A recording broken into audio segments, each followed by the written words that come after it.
Yeah, Krishna.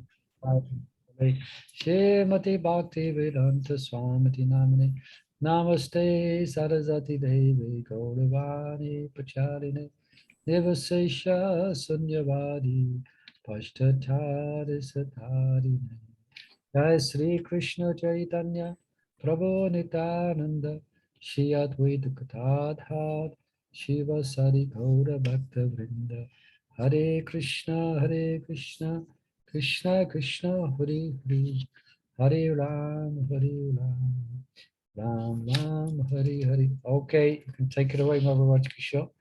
Okay, Hare Krishna. 108, yes. Text number 8.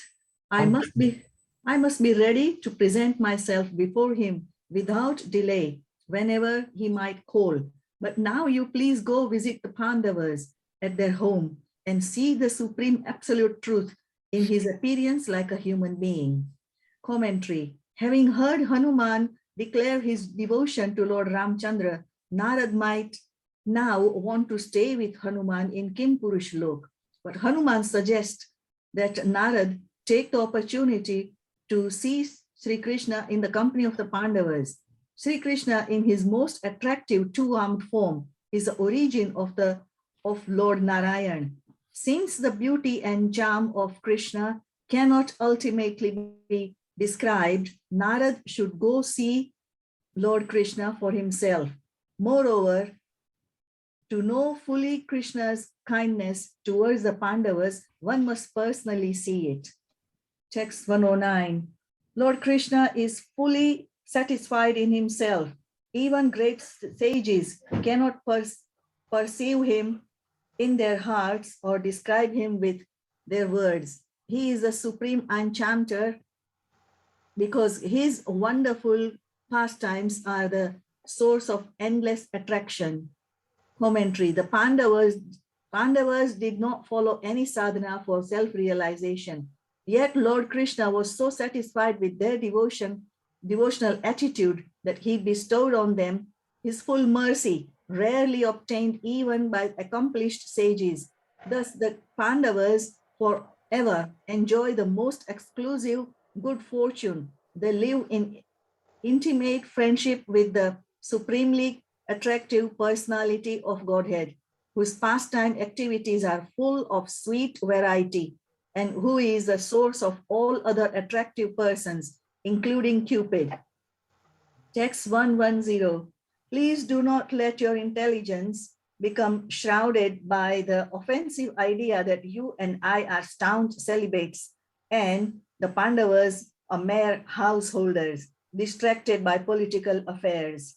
Commentary. In this verse, Hanuman lays to rest any doubt about which one might think that because the Pandavas are wealthy, sense gratifiers, renunciants like him and Narad should avoid associating with them. Hanuman here uses the plural form asman to include by implication the four Kumaras and other lifelong celibates. Simply to think that the Pandavas are materialists, even without saying anything against them, is a grave offense against pure Vaishnavas, an offense from which the offender might never be able to recover. Therefore, Narad should not start thinking in this way. Text 111. Those Pandavas never desire anything material because they constantly serve Lord Krishna's lotus feet, and indeed their own lotus feet are worshipped by the spiritual masters of the Paramhansas. Commentary. As powerful king in an age when royal status meant much more than now, the Pandavas commanded immense resources for control and enjoyment. But the Pandavas were attracted only by pure devotional service to Sri Krishna's lotus feet. And so their own feet were worshipped by the greatest of the renounced sages. Many men commonly honored are self-realized saints, are in fact polluted by the impersonalism and subtle desires for fame and power. True Paramhansas are extremely rare in this world. especially in the modern times. Even 5,000 years ago, the ecstatic devotion of the Pandavas distinguished them as saints among the saints. Text 112. The eldest of these brothers rules the state out of love for the personality of Godhead. Thus, his kingdom is rich in all sorts of assets, rarely enjoyed by the demigods. If the Pandavas had no interest in royal opulence, why they so entangled in it? Only as a burden of love, King Yudhishthir accepted the responsibilities of throne because they afforded great opportunities for spreading Krishna consciousness. He knew that two special kinds of service available only in the material world, killing demons and preaching to conditioned souls, please the Supreme Lord, even when they involve what seems to be material entanglement. Sri Sut Goswami says, Emperor Yudhishthir administered generously to everyone during his reign. He was exactly like his father. He had no personal ambition and was free from all sorts of sense gratification because of his continuous service unto the lotus feet of the Lord, Sri Krishna, Bhagavatam 1:12-4. Rangjayam Prajab, gratifying the citizens, do not mean that Yudhishthir Maharaj. Does not mean. Sorry? Does not mean. Yudhishthir Maharaj pacified them with bread. Oh, it does not mean, yes, sorry. Does not mean that Yudhishthir Maharaj pacified them with bread and circuses or a booming materialistic economy. It means he encouraged them to become Krishna conscious and made all practical arrangements towards that end. The pleasure of pure devotional service is the only real source of satisfaction for all human beings. As Narad tells Shaunak Rishi in Sri Hari Bhakti Shuddhodaya, you are most extremely fortunate because entire population is being empowered by you spiritually. The true fortunate leader of society is one who can install devotion for Lord Hari in the hearts of the people tormented in material existence. Thus, Sut Goswami further says about King Yudhishthir, news even reached the celestial planets about Maharaj Yudhishthir's fame, his queen, his stalwart brothers, his extensive land, his worldly possessions, his sovereignty over the planet Earth, and the sacrifices by which he would attain a better destination. O Brahmana, the opulence of the king was so enchanting that the denizens of heaven aspired for it. But because he was absorbed in the service of the Lord, nothing could satisfy him except the Lord's service. Bhagavatam 1:12, verses 5 and 6. In Vedic civilization, the ruler of the kingdom had the right to claim 1/6 of the citizens' total wealth to maintain the government and his personal household. A king also received 1/6 of people's karmic reaction, which is a pious domain like that of Pandavas, meant a great stock of good karma. Following the lead of King Yudhishthir, his younger brothers helped him to rule the kingdom, but were not attracted to material enjoyment.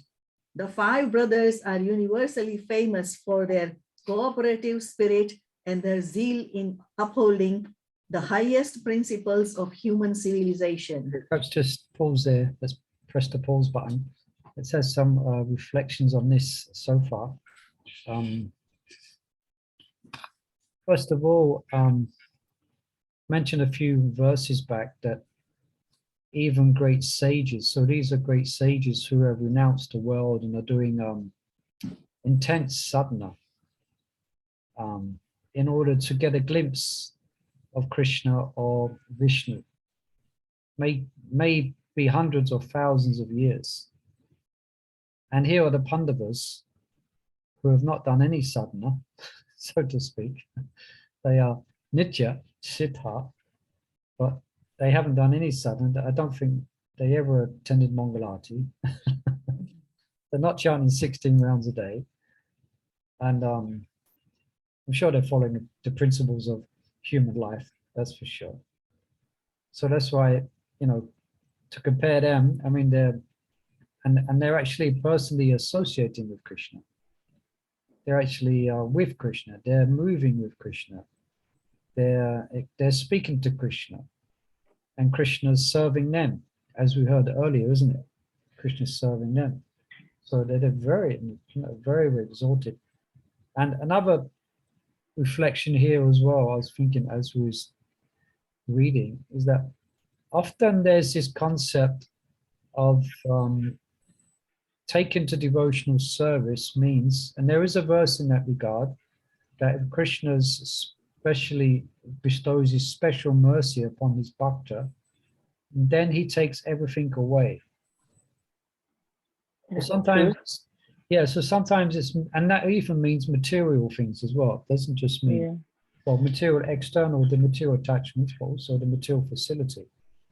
So sometimes that gives like a wrong impression that all devotees of the Lord are bereft of any material assets. But actually, if we look at it from the point of view of the universal system, the most powerful beings in creation, in the most opulent positions, are all devotees of the Lord. All devotees of Vishnu. They're all devotees of Krishna. And their wealth is not coming from, because there is the goddess of fortune, then there's the material counterpart of the goddess of fortune, which is known as Durga, I think, material counterpart.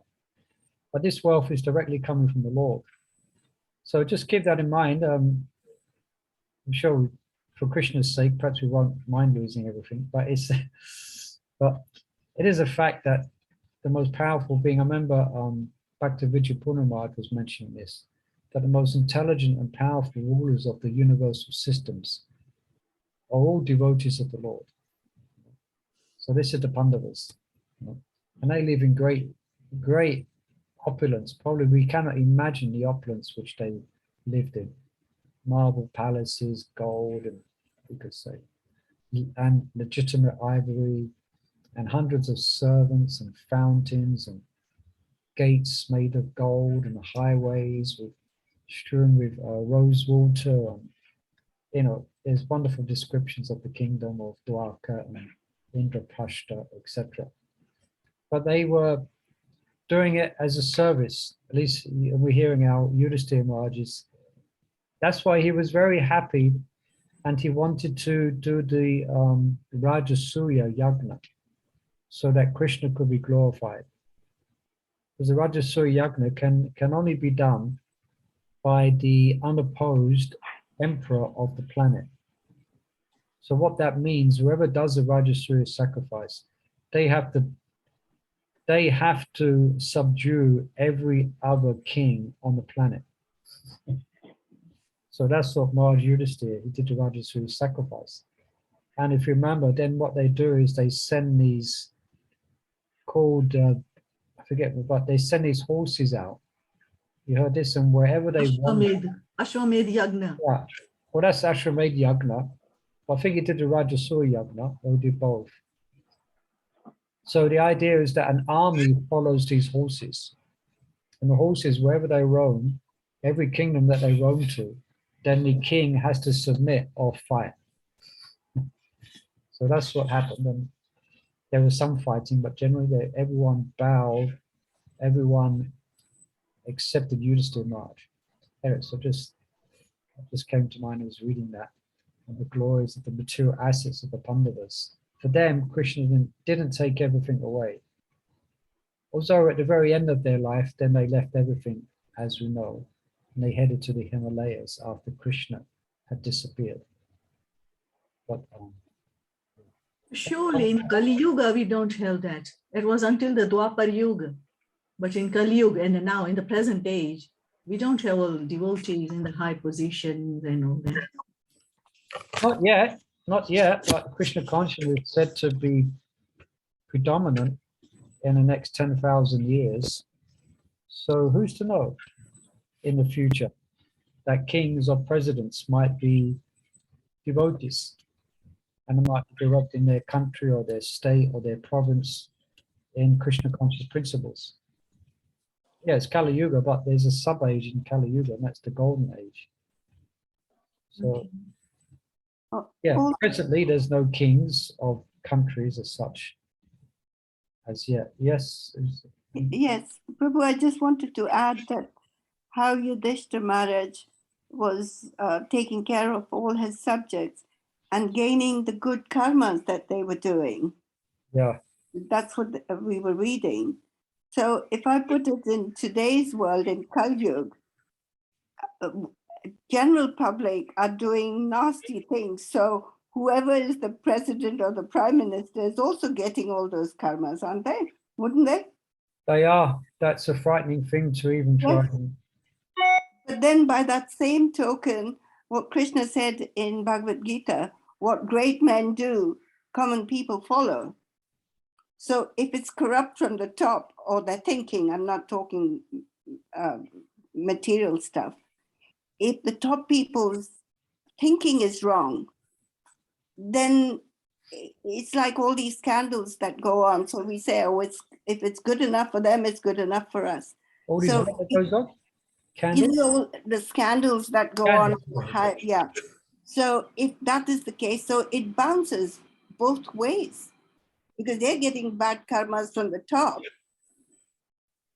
Yeah. Not moving properly. Yeah, this is coming from the Srimad Bhagavatam. Prabhupada directly says that in the purport somewhere in the Srimad Bhagavatam. Yeah, so it says here we're on 1/6 of the people's karmic reactions. You know, that's why anyway, that's a very precarious position to be in. You know, to be a leader. Yeah. Anyway, Krishna. Prabhu, I just felt like saying, I think hopefully everyone knows about the situation in Sri Lanka. Yes. Totally talking about this, you know. Yeah. It's everything what is mentioned, Srila Prabhupada. It's showing up. It's and that's for these in this time and age. It's not unusual. We see so many leaders are becoming. It's a very precarious place to be in this age of Kali. Any moment, you know, one day you're being glorified as a savior of the country, and the next week they're stringing you up. Next week they after want to. But there's a reason to happen that, no, Prabhu. If they just come and loot, and what else you will get? Yeah. That's mentioned in the Bhagavatam as well. In the 11th canto, it describes the symptoms of Kali. That the leaders will practically devour the people through taxes, and then citizens will have to flee and maintain themselves in the forest and jungles. That we see in places. So anyway, we need a government to come in. I just felt that one. Thank you. All right, let's carry on. Let's, Mabula Bangalatu, you'd like to carry on reading from text 113. Anyone else has any points? Read? Okay. Text 113. By sacrifices like the Rajasuya and Ashwamedha, he has earned highest credits great enough for attaining the world of Lord Vishnu. And while still in this world, he rules the entire sphere of Jambudri. Commentary. Vedic sacrifices usually earn their performers material benefits up to the attainment of heaven. But because Yudhishthira conducted the Rajasuya and Ashwamedha sacrifices in pure Krishna consciousness and offered all the fruits to satisfy Sri Krishna, the benefits Yudhishthira derived were transcendental. His engagement in sacrificial rituals only increased his exclusive devotion for Krishna. By performing the Rajasuya and Ashwamedha sacrifices, Yudhishthira earned the privilege to enter Vaikuntha. Included automatically in this privilege was the right to visit the heavenly planet of Indra and every other material planet. The joy of life in Vaikuntha automatically includes all the joys found in Swargaloka and elsewhere. And in addition to these benefits for the next life, Yudhisthira prospered in this life as well. So Text one. we're just speaking about that, and here it is. He did two. He did Rajasuya and Ashwamedha. And it seems like anyone who does the Rajasuya or Ashwamedha, they get one-way ticket to Vaikuntha. Oh, That's the benefits of doing that yajna. So that means that the Lord is the center of that yajna. He is the deity which all offerings are made to. Yeah, but isn't there like one of the Ekadashis which you get the benefit of an Ashwamedha? Yeah, I probably read it in the Kadashi book. Yeah, is that what it said? You can remember that? Yeah. Yeah, I think there is one of them that has a benefit of performing Ashwamedha. And then we could even bring up about chanting the holy name. Is actually it's of more worth than the Ashwamedha and the Rajasuya sacrifice. Yeah. These things. Yeah. It might be the pure name, I would guess. Maybe Yeah. pseudonym. But yeah, there is quotes like that. So Maulana quoting, there's a book about Ekadashi. Each Ekadashi is glorified. So there you go. For following the Ekadashi, you get one-way ticket to Vaikuntha. But we want to go to the Loka. Anyway, yeah. Anyway, you can carry on. Bro. Yeah. Okay, text 114. His pure fame is known throughout the three worlds. His faultless possessions evoke the envy of the gods. Text 115. The king achieved all this opulence by Krishna's mercy and has offered it all to Krishna. It never had any power to please him. Commentary. Yudhisthira Maharaj had at his command all that a civilized gentleman might like to enjoy in this world. Even the demigods on higher planets could only dream of such opulence. And he not only enjoyed fabulous opulence in this life, but could expect still more in the next. Because Yudhisthira was a pure devotee, even his material riches were faultless. In contrast to the wealth, knowledge, and other assets of people in this world, his assets were permanent because their source was Shri Krishna's satisfaction rather than the material course of karma. When Yudhisthira offered his assets back to Krishna, no possibility remained that they would corrupt him. These assets, being dedicated to Krishna in selfless love, could only further enhance the virtue of Yudhisthira's character. Text 116. Since his heart always burns in the fire of love for Krishna, those garlands, fine garments, and sandalwood pulp attract him no more than they would attract a man afflicted by the fire of hunger. Commentary. The slightest touch of a pure prema, love for Krishna, destroys all faults in a devotee. It satisfies the devotee so completely that nothing inferior can divert his attention. To outsiders, the effects of prema may seem painful. The devotee seems to burn in torment while separated from the Lord, and even while enjoying the Lord's company, he burns in apprehension of separation to come. But in fact, Viraha Bhav, devotional service in separation, is the highest essence of loving ecstasy. The intimate devotees of Krishna in Sri Vrindavan constantly experience Viraha Bhav. As Sukadev Goswami says in describing the fall season in Vrindavan, except for the gopis whose hearts had been stolen by Krishna, the people could forget their suffering by embracing the wind from the flower-filled forest. The wind was neither hot nor cold.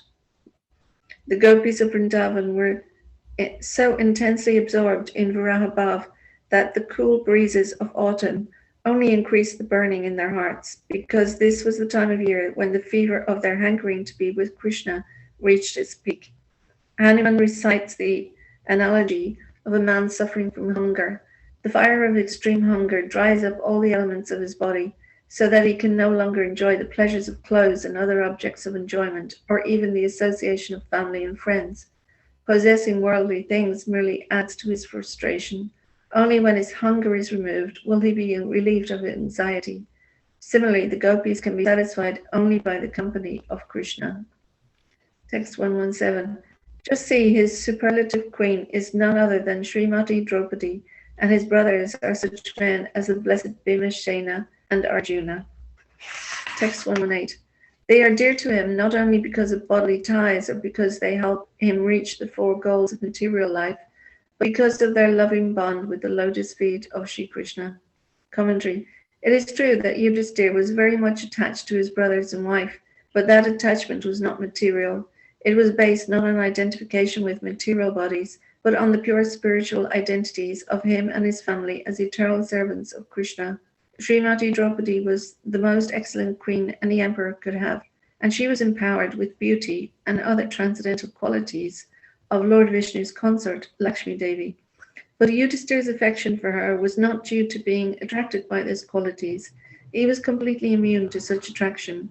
Yudhisthira's brothers and wife also offered him valuable assistance in fulfilling his responsibilities for Dharma, Artha, Kama, and Moksha. These four material aims of life, however, were also powerless to distract him from his attachment to Sri Krishna's lotus feet. He cherished his connection with Bhima, his other brothers, and Draupadi, only because they had pure devotion for Krishna. Anything or anyone associated with Krishna is dear to a pure Vaishnava. So when Vaishnavas come together in either casual or lifetime relationships, they naturally develop love for one another. They relish great pleasure tasting together the rasas of Krishna consciousness. Their spiritual asses expand as each devotee's good qualities magnify those of his or her spiritual companions.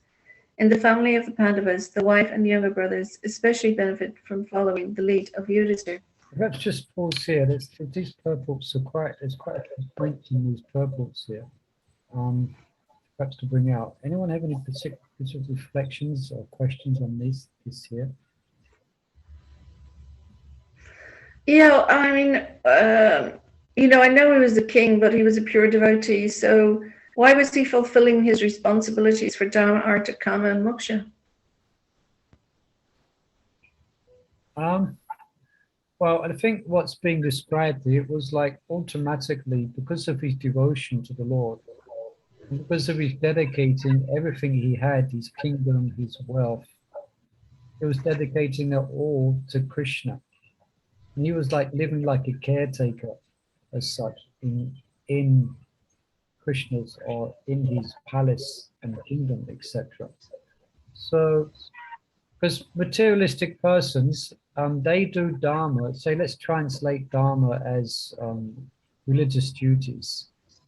And their only concern is to get artha. So their approach to the Lord is very businesslike.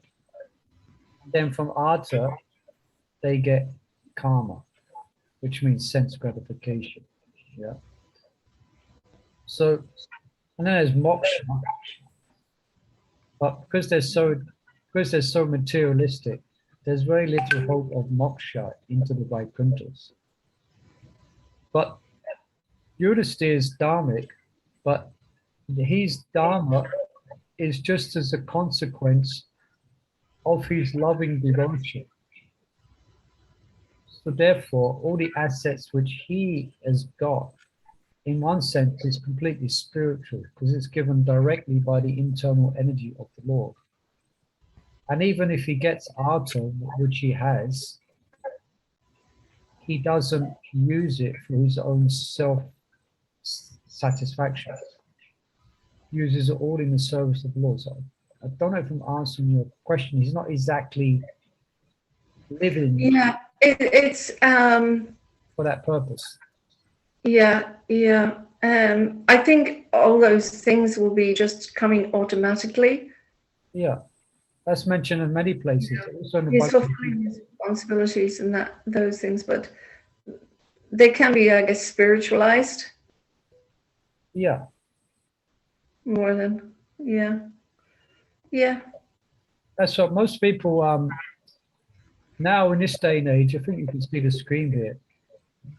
Because what happens is when materialistic persons who their worship of the Lord is mixed or is for material assets, So like when they get Artha, then they forget Dharma. Yeah. Dharma goes out the And window. also, as a king, I guess he has to look like an example of some Yeah. kind. Yeah, that's correct as well. So that then he would engage in what looks like karma candid activities for the well-being of family, crops, society, etc. But actually, all those would be directly as directed glorifying Krishna. So he would set, yeah, yat attention shastas. Whatever is performed by a great man, common following his footsteps. So what people don't understand today is they just like animals are trying to grab artha and karma. They have no religious sentiment at all. They have no idea of how to actually obtain wealth. And so they get some wealth, but the wealth they get is like a dog who gets a bone and chews on the bone. You understand? They just, Yeah. a dog or a pigeon happens to come across some food on the street, and all of a sudden becomes wealthy with food. Or you understand, or a dog gets some food Yeah. and it gets a bone with some meat on it. Yeah. So that's like the materialist. They grab wealth in a irreligious way, and they grab at karma. But what actually happens, you can see that these people, their very soul becomes, one sense, they become so degraded. Yeah. It destroys them, this arta. It destroys their sense of, even described, even lose sense of their own soul. They get so covered, and they become more wicked, they become more greedy, and they do vicious acts, and they go to hell. You know, so the person, but devotees of the Lord, when they get given wealth, it's directly coming from the Lord, and it doesn't degrade them. Actually, they become more ecstatic. Not more ecstatic because they've got the wealth, but more ecstatic because they're really appreciating Krishna. Who's an example of this in the Krishna book? Someone who was very poor but became very rich. Sudama. Rama. Yeah, Sudama. Rama. Mm. And there it said he could, because Krishna is very careful as well. He's not going to give a devotee who's still attached to material things, great material assets. But here is Sudama Vamana. As we know, we won't recite the whole story. I think we know it. He became fabulously wealthy overnight. So fabulously wealthy, but he didn't stop his devotional activities, and he was appreciating not the wealth and the comfort, but Krishna's reciprocation. So there's a big difference when devotees are getting artha than the materialistic persons just grabbing at it like fiends and devilish fiends trying to grab something for free without being dharmic. Okay, they can have it for a few years, but it takes them to hell. Anyway, I think I'm painting quite a graphic picture of so-called materialism. All right? So dharma, artha, karma, and moksha, yeah. And there was other points, yeah, but that was the main point. Yeah, it's mentioned here. First time I've seen this, actually, it's mentioned about the relationship that devotees develop with each other. And even it mentions Draupadi and the Pandavas and the affection and love that they had for each other. Because there's the other side as well. I think it's Draupadi herself. Or who's that queen who's praying that her attachment to her relatives, who are the Pandavas, can be broken? Kunti. Kunti, yeah. So she prays. So her mood is praying. She just wants to be absorbed in Krishna completely. So anyway, I thought I think, Murli Prabhu, I just want to add this, which is about Kunti is obviously once you have the taste of this, your children, and then, and you don't really are interested. All you need is detach from them and just Krishna's praying. All you need to do is just serve him. So that's the taste you get. So Yeah, the more we do it, the better, we get more spiritual advance and we get more taste and we understand and we are more happier. yeah, and that's our heart's desire is Krishna. That becomes the more Yes. prominent thing in our heart. But here I thought it was interesting how Gopi Paranadhan is bringing out the relationship that devotees enjoy with each other and the rasa which they enjoy in Krishna consciousness with each other. So it's quite Exchanging each spiritual other's. companions, yeah. Mm. He says here, their spiritual aspects expand as each devotee's good qualities magnify those of his or her spiritual companions. So we should think like that. We have association as Sangha, we have association of devotee in our community, like ISKCON UK. All right. Let's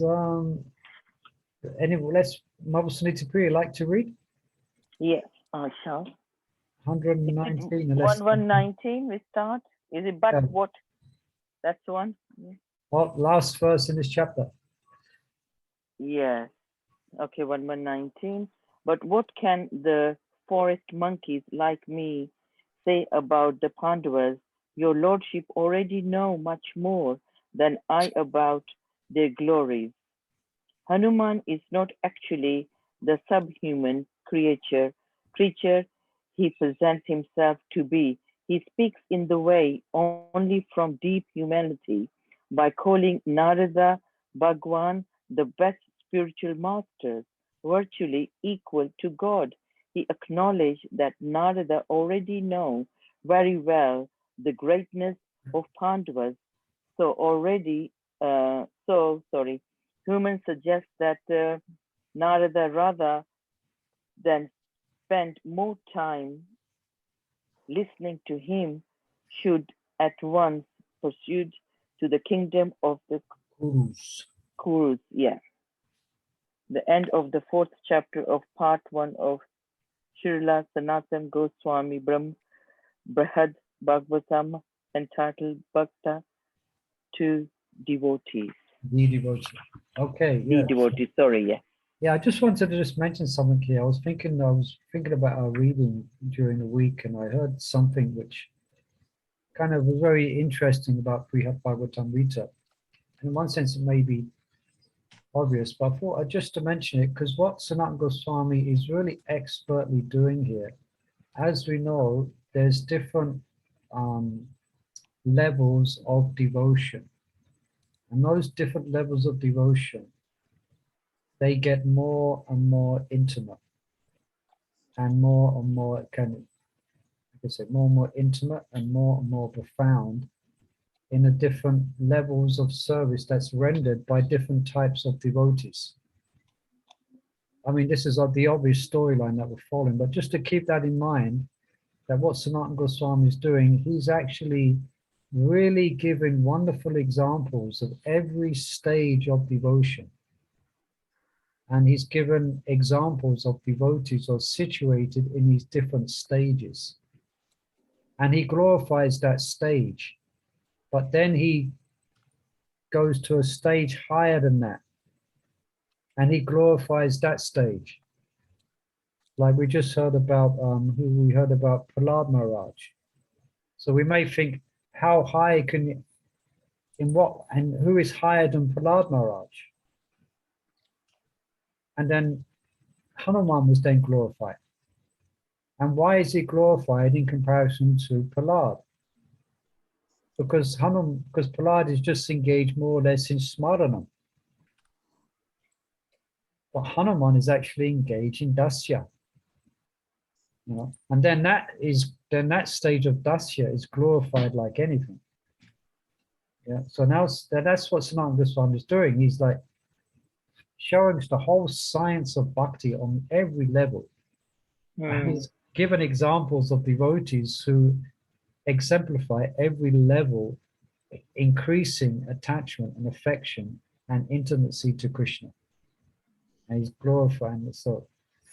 So just keep that in mind as we're reading through this. This is what we're being taught by Sanatana Goswami. Sorry, can I just ask a question? Yeah. This whole story about Narada and Sanatana Goswami wrote this story.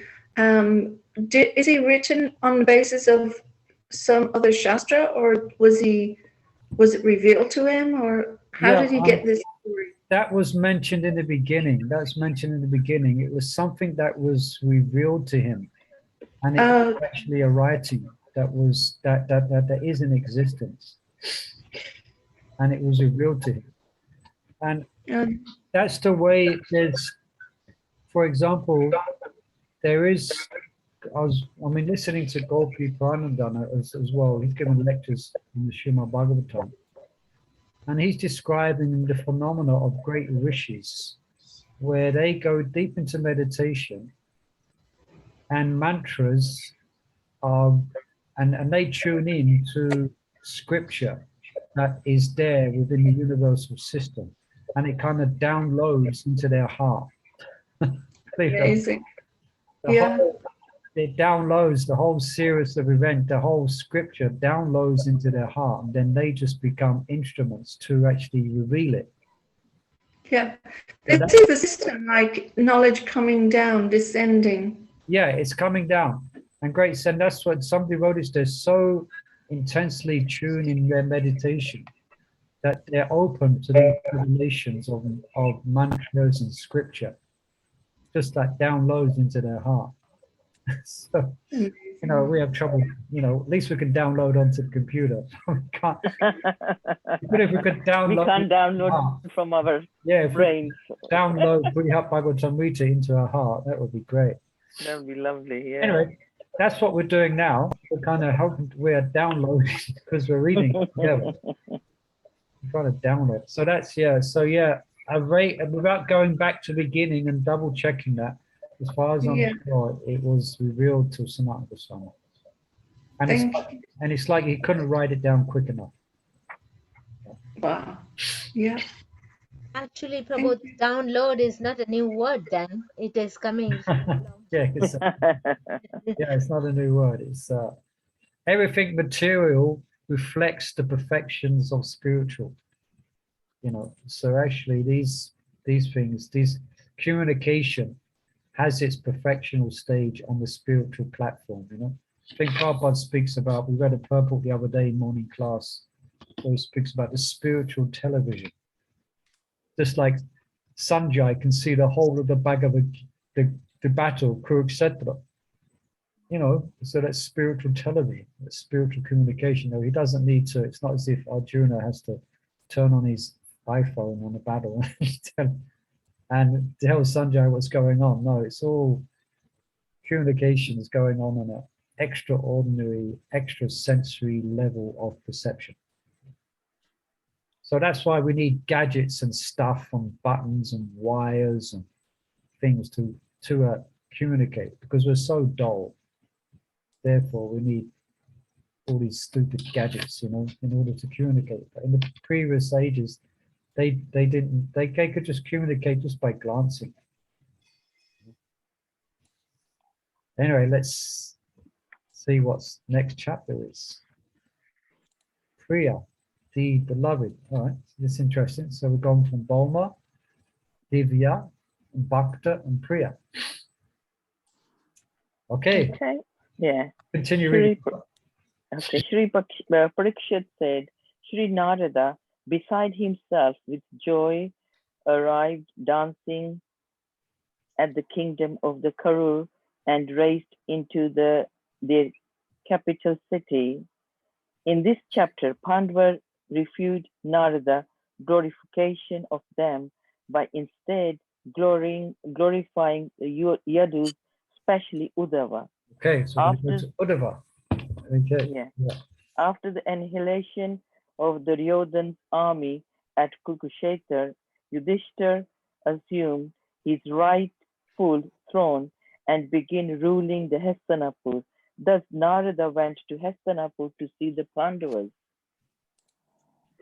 Dharmaraja Yudhishthira was just then consulting his inner circle about how to see Krishna by bringing him on the pretext of some sacrifice or calamity. Yeah. When the when the king heard that the great sage was at the door, he at once stood with his brothers, mothers, and wives. When Narada arrived, dancing at the palace gate, the doorkeeper immediately informed King Yudhishthir. The king and his family at once stood up to greet Narada, even though they had been busy deliberating on how to induce Krishna to come to Hastinapur. On one idea had been sent Bhima or someone else to invite Krishna to the Ashwamedha sacrifice, but the assembly thought this wouldn't make Krishna come soon enough because sacrifice takes a long time to arrange. A second proposal was to ask Krishna to help defend Hastinapur from enemy attack, even though there was no need for another sacrifice and no threat to attack any city. The Pandavas were skeptical to get Krishna's association by whatever means. In general, the Supreme Lord devotees encounter two kinds of dangers, one created by the Lord to proclaim his devotees' glories, and the other stimulated by the Lord's devotees when they are intensely anxious to see him. As Yudhishthira eagerly rushed forward to meet him, Narada came close and bowed down. Yudhishthira brought him into the assembly hall and with some effort made him accept and a seat on honor. As others had done before, dear mother, the king brought a large assortment of items for worshipping Narada, but Narada took those items and instead worshipped your father-in-law and their servant. Before the Pandavas could reach Narada at the door, the sage had already come close and offered his prostrate obeisances. Yudhishthir then at once arranged for paraphernalia for worshipping of Narada. Although other devotees like Prahlad had also tried to worship Narada, Yudhishthir had the means to offer the appearance of royal worship. But as soon as Yudhishthir began the worship, Narada stopped him, seized the item, and used them to worship the entire Pandavas household, including the servants. Parikshit Maharaj's mother being a close being a close relative of Pandavas could feel special pride in hearing this account. Narada chanted. That's just what's going on here. I think it's getting quite animated here. Try and imagine the scene in your mind's eye. They're Narada. They come to greet Narada, so they're gonna have foot wash. They're gonna have incense. They're gonna have ghee lamp. They're gonna have a seat for him. They're gonna have food stuff for him. They're gonna have a fan, a peacock feather. They're gonna sit him down and do special worship. But he's seen Narada must grab it before they can even begin. He's lighting the lamp and he's probably offering, he's probably demanding that he can wash Yudhishthir's feet.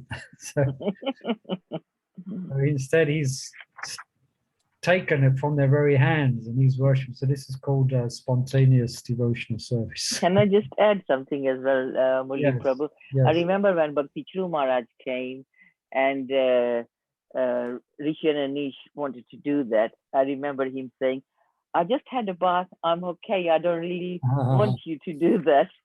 But somehow or other, they did manage. It was Krishna's Really?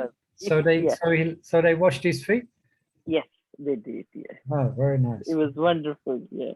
It was just the way he just reminded me of that. He said no as well, Then sweet exchange.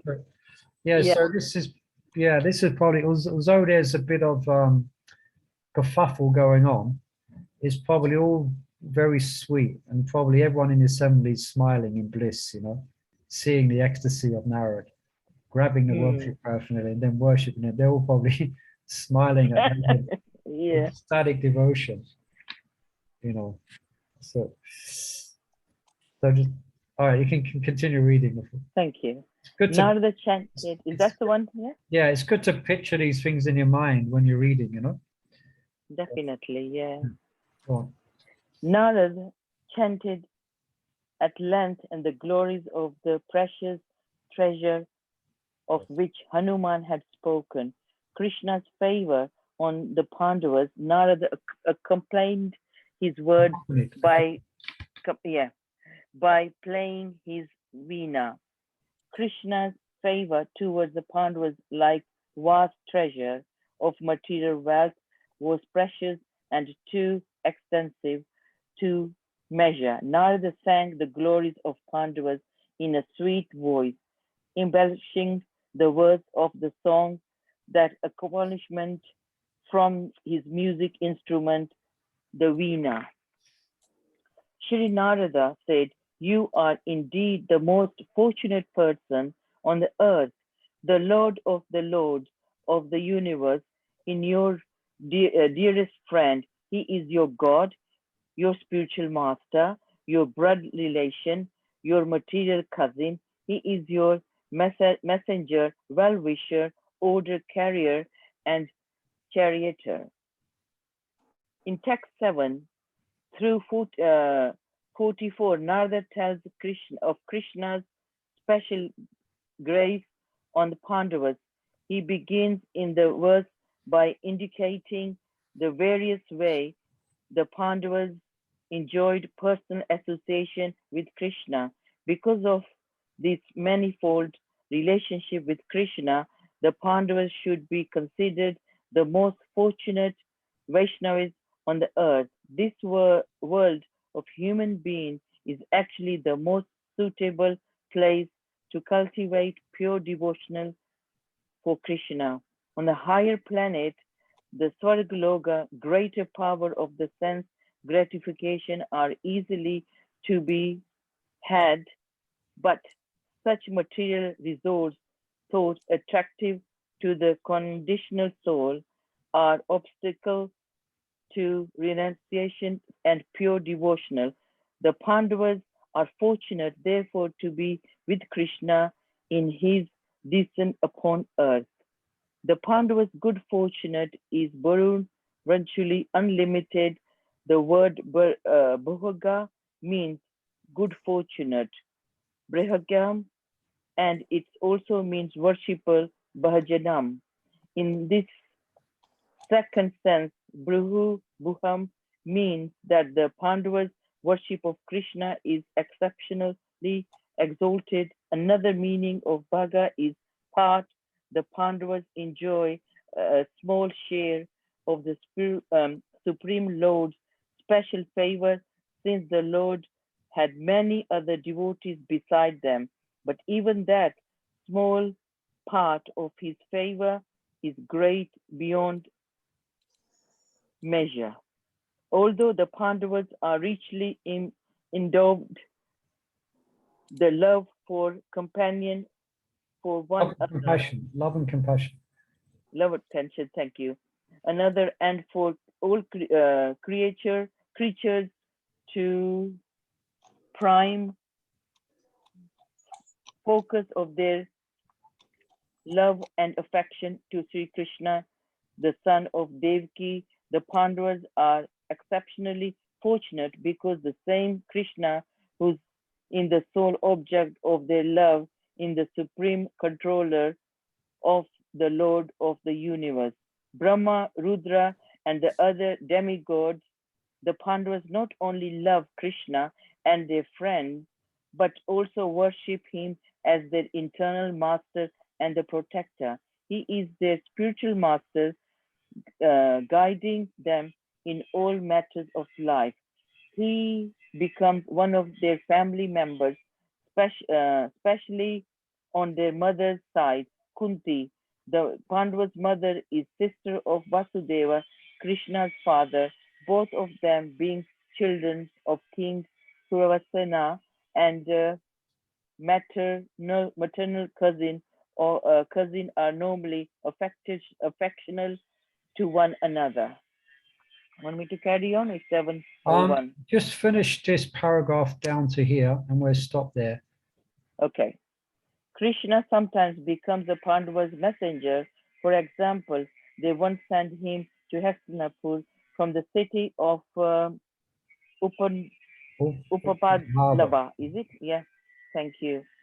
In the kingdom of Vraja to convey the message to Duryodhan, quote, Krishna, Count, quote, Krishna is also the Pandavas' well-wisher, Sabrit, their unmotivated benefactor who's never expect any reward for their services. And sometimes he drives Arjun's chariot as he did during his battle of Kurukshetra. Arjun said, Sanyay Ubhaye Madhyay Achyuta. Thank you. Achyuta, please draw up my chariot in the midst of the both enemies. Armies, not enemies. Army, sorry, yeah. Right, let's just stop there. Let's stop there today. I have to go on to another thing. But just keep in mind, now we're going to hear the glory. Now Sanatana Goswami's, we're going to hear it mentioned from text all the way to text 44. We're going to hear the glories of the Pandavas. So that's what Sanatana Goswami is doing now. Now he's glorifying the Pandavas. He's going to glorify them in great detail, you know, so that we're going to hear. Then they're going to send him to someone else, you know. All right, thank you for your kind attention. Thank you for joining us. Thank you, everyone. And thank you, Murli Prabhu. And His Grace Murli Prabhu ki. Jai. Thank you. Hari Bol. All the Vaishnavas. Vaishnavas. Vaishnavas. Namo Namo. Hare Krishna.